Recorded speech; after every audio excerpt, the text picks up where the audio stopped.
Assalamu alaikum wa rahmatullahi wa barakatuh. Beste broeders en zusters, we zitten hier vandaag in Brussel tegenover de gevangenis waar onze broeder Amir, en jullie kennen hem als Loen, vastzit. Zo dadelijk komt de advocaat en die zal ons toelichting geven waarom die vastzit. De reden waarom die opgepakt is nog niet bekend. Comment va Amir et dans quel état d'esprit est-il? Eh bien, donc nous avons déjà eu l'occasion de le voir à plusieurs reprises. Pour l'instant, il va très très bien.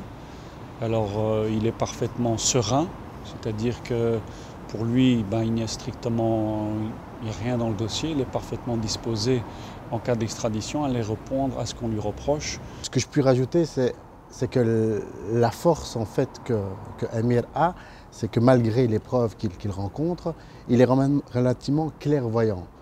Comprend-il ce qui lui arrive?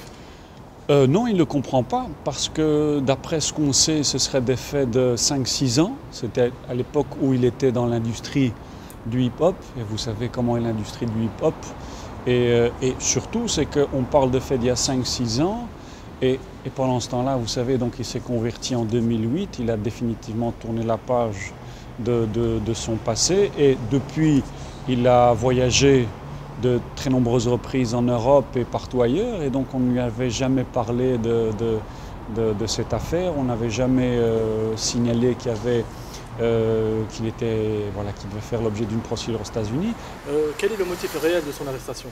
Eh bien, on parle, ce serait une affaire de stupéfiants, donc je vous dis, de 5-6 ans. Ce serait, semble-t-il, soit suite aux déclarations d'une personne qui a été arrêtée. Mais à ce stade-ci, il faut dire que nous-mêmes, nous n'avons pas plus d'informations dans la mesure où nous n'avons pas eu encore accès au dossier et que c'est une procédure d'extradition sur l'urgence. Peut-on en fait envisager que son arrestation est simplement due à un moyen de l'arrêter et de donner des conférences?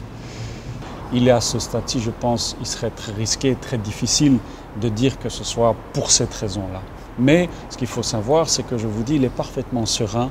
Il n'y a aucune volonté dans son esprit de fuir aucune justice. Il est prêt, il ne refuse absolument pas l'extradition. On sait qu'il retournera aux États-Unis et il ira répondre de façon parfaitement, sachant qu'il n'a rien dans son dossier, à ce qu'on le reproche là-bas.